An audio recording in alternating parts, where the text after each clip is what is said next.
The Supreme Court ruled Thursday to block affirmative action in college admissions. The court overruled a 2003 decision which held that race could be a factor in the admissions process. To be fair, a lot of people made bad decisions in 2003. The ruling addressed two cases, one from Harvard and one from the University of North Carolina. It was a 6-3 decision in the UNC case and a 6-2 decision in the Harvard case because Justice Ketanji Brown Jackson recused herself. I wonder why. Chief Justice John Roberts wrote the majority opinion, joined by Thomas, Alito, Gorsuch, Kavanaugh, and Barrett. With all these wins, I think we should let Trump have as many classified documents as he wants. Can we give him more? And which Supreme Court justices argued in favor of affirmative action? It's a good thing this happened. Harvard has been really leaning into affirmative action. They admit black students at between 5 and 10 times the rate of Asians with the same test scores. It used to be that a white person could only get into Harvard if their mom was on Full House. But telling Harvard they can't do affirmative action is like telling Sam Smith he can't have any more cookies or gay sex. He'll find a way.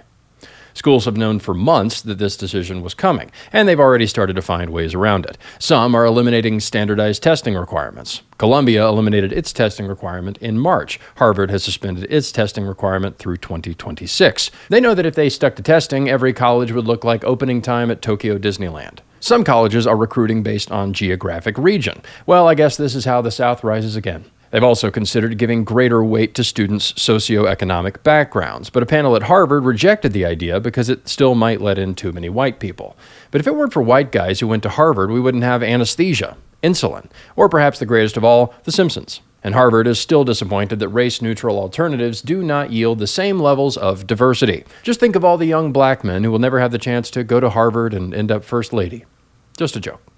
Don't get me wrong, this ruling is a win, but it's only a big win if we take advantage of it. George Mason law professor David Bernstein believes some schools will just keep doing what they do until they get sued, which means people will have to sue them and hope they don't get a lawyer who got into school because of affirmative action. So the battle isn't won, but now right-wingers have a big legal weapon to push back. It's a lot like the overturning of Roe. The battle against abortion didn't stop, but it did give us an advantage.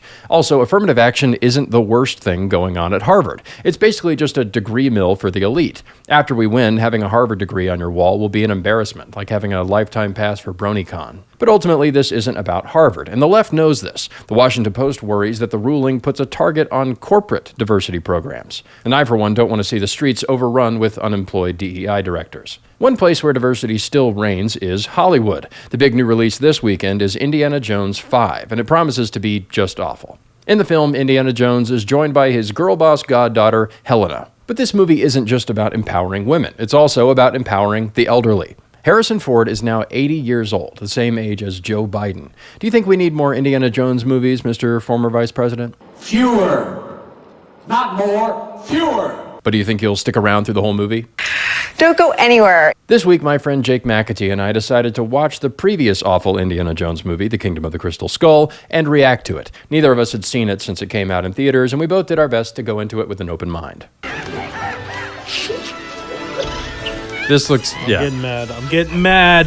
Oh, I forgot to mention. We just missed a large stunt that probably cost millions of dollars. Oh, but should we rewind it? Nah. You can watch the full reaction now on Canon Plus. Use promo code WADE99 to get your first month for just 99 cents. Link in the description. Thanks so much for watching, and I'll see you over on Canon Plus.